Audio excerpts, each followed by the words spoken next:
बहुत बहुत धन्यवाद। हम लोग सचेतन में चर्चा कर रहे थे मंत्र योग के बारे में। और अभी तक जो हमने चर्चा की है मंत्र योग के बारे में, वो एक सहज चर्चा है कि जो भी मंत्र जो है वह कोई वर्ण या अक्षर, और वह अक्षर या वर्ण जो भी है वह शक्ति स्वरूप हो जाता है। उसमें बहुत ही सूक्ष्म रूप है, जिससे कि आपका विचार विमर्श, आपकी अभिव्यक्ति, आपकी परिकल्पना का निर्माण होता है। और वही निर्माण एक शक्ति के रूप में आपके जीवन में बहुत सारा प्रभाव डालता है। आज हम बातचीत करेंगे कि जो आपके ये विमर्श की शक्ति है, जो मंत्र की शक्ति है, जो परिकल्पना की शक्ति है, उससे जो उत्पन्न शब्द होते हैं, वह आपकी पराशक्ति है। पराशक्ति का अर्थ होता है कि सर्वोच्च ऊर्जा, आपकी श्रेष्ठ शक्ति। और इसका संचार आपकी परिकल्पनाओं के माध्यम से एक निश्चित प्रभाव और सामर्थ्य के साथ एक से दूसरे जगह तक पहुंचता है। तो इसमें इतनी ऊर्जा है, इसमें इतनी शक्ति है कि यह आप सोच कर भी किसी चीज को पा सकते हैं, सोच कर भी किसी चीज में बदलाव ला सकते हैं। तो मंत्र साधना, अगर हम मंत्र के बारे में बातचीत करते हैं, शब्द की साधना, आप चाहे गुरु ग्रंथ साहिब देख लें, चाहे वेद देख लें, चाहे कोई भी धर्म देख लें, बिना शब्द का संसार नहीं है, बिना ध्वनि का कुछ भी नहीं। तो इसीलिए जो ये वर्ण है, यह क्या है? सर्वोपरि, सबसे ऊपर है। और वर्ण की साधना हेतु क्या होता है कि उसमें स्थित शक्ति, उसके स्वरूप, उसके महिमा, उसके मंडल का ध्यान आवश्यक है। कि अगर आप किस प्रकार का वर्ण, किस प्रकार की महिमा, किस प्रकार का स्वर आप उत्पन्न कर रहे हैं, जो बोल रहे हैं, क्या उसके बारे में आपकी समझ है? क्या आप उसके स्वरूप को समझते हैं? क्या आप उसकी महिमा को समझते हैं? तो यह बहुत आवश्यक है। जब तक हम कोई चीज़ पूरी तरह से समझे नहीं, उच्चारण करने से जो भी ध्वनि या जो भी वर्ण है, उसका उच्चारण करने से जो प्रभाव है, उसको विशेष रूप से आपको या आपके जुड़े हुए कर्म को वह कैसे प्रभावित करता है, यह चीज़ अगर हम नहीं समझे, तो हमारे लिए दिक्कत है।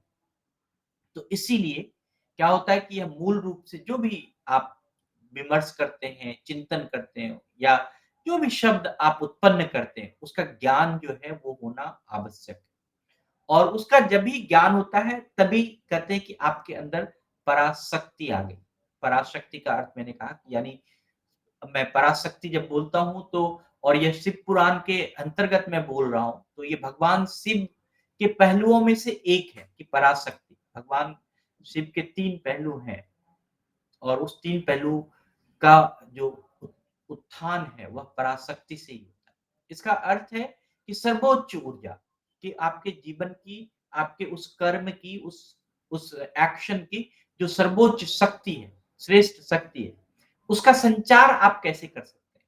शक्ति तो सिर्फ आपके पास रहे तो उससे तो कुछ हो नहीं सकता।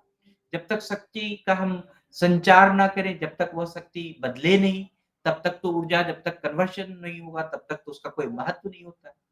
तो जब हम ऊर्जा का जो कन्वर्सेशन करते हैं, उसका जो संचार करते हैं, वही पराशक्ति के माध्यम से हम करते हैं। और इसका जो एक प्रभाव है, जो भी आप परिकल्पना करते हैं, वह तो निश्चित प्रभाव है कि आप जिस प्रकार की परिकल्पना करेंगे, उस प्रकार का प्रभाव उस वर्ण के साथ क्या उसका मेल खाता है, उसका अच्छा मेल खा रहा है, अच्छा अच्छा आप समझ के उस वर्ण के साथ आप उसका उच्चारण कर रहे हैं, तो फिर क्या होता है, उसका निश्चित प्रभाव पड़ता है। और उसका जो सामर्थ्य है, उस प्रभाव, उस शक्ति में जो सामर्थ्य है, वह एक जगह से दूसरी जगह तक, एक एक कर्म से दूसरे कर्म तक, एक व्यक्ति से दूसरे व्यक्ति तक पहुँच सकता है। और जो वर्णमाला है, वो अ से लेकर अक्षर तक, कल हमने कहा था कि 52 अक्षर होते हैं, और ये अक्षर को हम मातृका वर्ण के रूप में मानते हैं। इन्हीं से मंत्र का निर्माण होता है। यही पराशक्ति है, और ये सर्वव्यापी है। अगर ये जो ध्वनि है, उसकी जो व्यापकता है, उसकी जो पहुँच है, वो कहीं भी पहुँच सकती है। और ये क्यों? क्योंकि ये शुद्ध चेतना के माध्यम से प्रवाहित होती है। आपकी जो चेतना है, जो आपका कॉन्शियसनेस है, अगर वो शुद्ध चेतना के साथ, सर्वोच्च शक्ति के साथ वो प्रवाहित हो, तो क्या होगा कि उसका जो वस्तु का जो मूल पदार्थ है, कोई भी चीज़ का जो मूल पदार्थ है, कोई काम का जो मूल पदार्थ है, आपका जो मूल तत्व है, वह सामने आता है और वह सामने मंत्र के रूप में आता है। उदाहरण के लिए अगर हम कहें कि जो भी महान आध्यात्मिक शक्तियाँ हैं और जो भी शक्तियाँ हैं, वो संपन्न ध्वनि से ही बनती है। पूरी जितनी भी शक्तियाँ हैं, वह संपन्न ध्वनि से बनती है। और कहते हैं कि जो स्वर वर्ण है, जैसे कि है, से मृत्यु तत्व मृत्यु शक्ति बनती है। से आकर्षण की शक्ति बनती है। ई से जो है पुष्टि की शक्ति बनती है, किसी चीज़ को पालना हो, किसी चीज़ को बृहत करना हो। ई से एक अंकंसन की शक्ति बनती है, यानी कि मोह के कारण क्या होता है कि आप किसी चीज़ में लिप्त हो जाते हैं। और ऊ से क्या होता है, ऊ से बलदायक शक्ति बनती है और ऊ से उच्चाटन की शक्ति बनती है कि किसी चीज़ पर आप नियंत्रण कर सकते हैं, किसी चीज़ को बस में करने का प्रयास कर सकते हैं। री से जो है स्तंभन की शक्ति बनती है कि कोई चीज़ को आप रोक सकते हैं, री वाले शब्द से। और मोहन की शक्ति बनती है। ए से जो है कि वशीकरण की शक्ति बनती है। और ओ से तो लोक वशीकरण की शक्ति बनती है। ओ की ध्वनि अगर आप उच्चारण करते हैं, तो वहाँ के आस-पास के सभी लोग वशीकरण हो सकते हैं। औ से तो राज वशीकरण होता है, किसी राजा को भी वश में कर सकते हैं। अंग से जो है पशु को वश में कर सकते हैं। से जो है ये मृत्यु का नाश करता है। तो इस प्रकार से अगर हम देखें कि इसकी जो पराशक्ति है, इसमें इन सारे वर्णों में जो शक्ति है, अगर हमें उसका ज्ञान हो, अगर हम उसके बारे में समझते हों, तभी अगर मैं अपना ही नाम लूँ, आलोक नाम लूँ और आ का अर्थ समझूँ, लौ का अर्थ समझूँ, ओ का अर्थ समझूँ, क का अर्थ समझूँ, तभी तो हमें पता चलेगा कि हमारे नाम का क्या अर्थ है।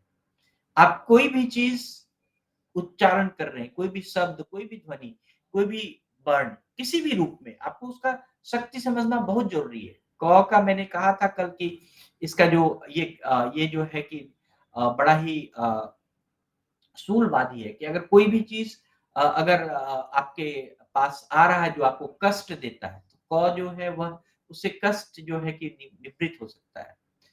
ख का वर्ण जो है कि वो बड़ा ही मेषवाहन है, उसमें बहुत ही शक्तिशाली है। ग का जो वर्ण है वो अरुण वर्ग है। अरुण मतलब आप सूर्य की तरह जो है प्रतिभा आ सकती है। घ जो है वह कृष्ण वर्ण है। कृष्ण वर्ण का मतलब है कि वह जो श्याम रंग का होता है। चौ का जो है श्वेत वर्ण है और यह जो है कि भूषणादि मंडित कर सकता है। छ जो है कि वह यह भी श्वेत वर्ण है और इसमें कहते हैं कि चतुर्भुज है, मतलब कि 6 शब्द जो है 4 भुजाओं के समान आपके अंदर शक्ति ला सकता है कि आप 1-2 भुजाओं से तो इतना काम कर सकते हैं, 4 भुजाओं से कितना काम कर सकें। और जौ झ जो है वो ये भी चतुर्बाहु है।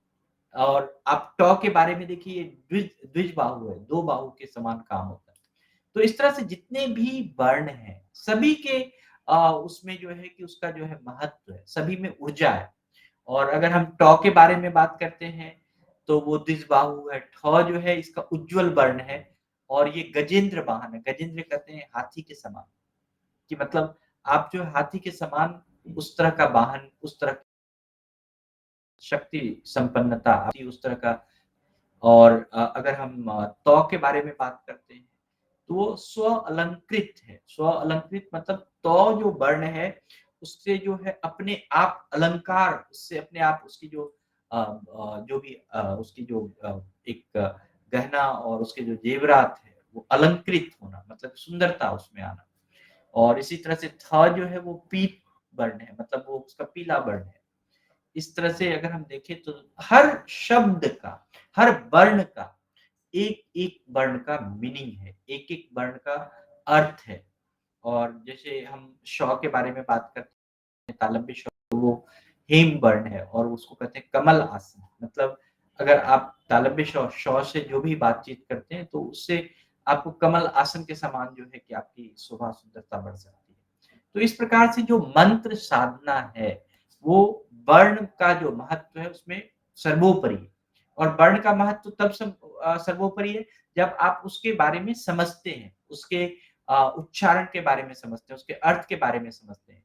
जब भी आप वर्ण की साधना करते हैं, कोई भी जाप करते हैं, वर्ण की साधना प्रायः हम जाप से करते हैं, आप ओंकार की ध्वनि हर जगह, हर धर्म में जाप है। आप देखिए कि बहुत सारे मौलवी मौलाना भी एक माला लेकर जाप करते हैं। आप देखिए कि बहुत सारे ऋषि, मुनि, पंडित, पुजारी भी माला लेकर जाप करते हैं। आप जिस धर्म में जाकर देखना चाहते हैं, उस धर्म में जाप का बहुत महत्व है और यह प्रभावशाली हो जाता है। अगर आप किसी चीज़ को बार-बार जाप करते हैं, तो वो प्रभावशाली हो जाता है। और जाप के विचार में कहा जाता है कि अगर आप वाचिक जाप कर सकते हैं, जैसे कि जाप जाप जप करते समय मंत्र को यदि दूसरा व्यक्ति सुन सके तो वो वाचिक जाप है। तो आप ऐसा भी जाप कर सकते हैं कि बोलकर एक-दूसरे से सुन रहे हैं। जैसे हम लोग मोस्टली प्रायः सचेतन में जो ये विचार का जो महत्व है, ये भी एक जाप है। हम लोग प्रतिदिन कुछ न कुछ बोलते हैं। और इसका भी कोई ना कोई इम्पैक्ट पड़ता है, ये वाचिक जाप है कि हम बोल रहे हैं उसको। इसी तरह से अगर हम ओंकार की ध्वनि बोलकर कर रहे हैं या गायत्री मंत्र बोलकर कर रहे हैं, तो वो वाचिक जाप है। उपांशु जाप होता है कि ऐसा जाप करें कि मंत्र के समय अपने आप को ही सुनाई दे। वह जो है कि उपांशु जाप होता है कि सिर्फ़ हम खुद अपने आप को सुन रहे हैं। और एक मानसिक जाप होता है, जो जब आप जाप कर रहे हो तो ना ही आपका जीभ हिल रहा है, ना ही होंठ हिल रहा है। सिर्फ़ मन ही मन जो है कि आप ध्यान करते हुए करें, इसको मानसिक जाप है। तो ये जो मंत्र योग है, आप कई प्रकार से कर सकते हैं, अपने जीवन में ला सकते हैं, लेकिन समझकर। उसके बारे में, हर चीज़ के बारे में आपको एक समझदारी होनी बहुत आवश्यक है। तभी आप इसका सदुपयोग कर सकते हैं, तभी आप इसके बारे में बहुत सारा ज्ञान ले सकते हैं। तो आज के लिए मैं इतना ही कहूँगा। बहुत-बहुत धन्यवाद।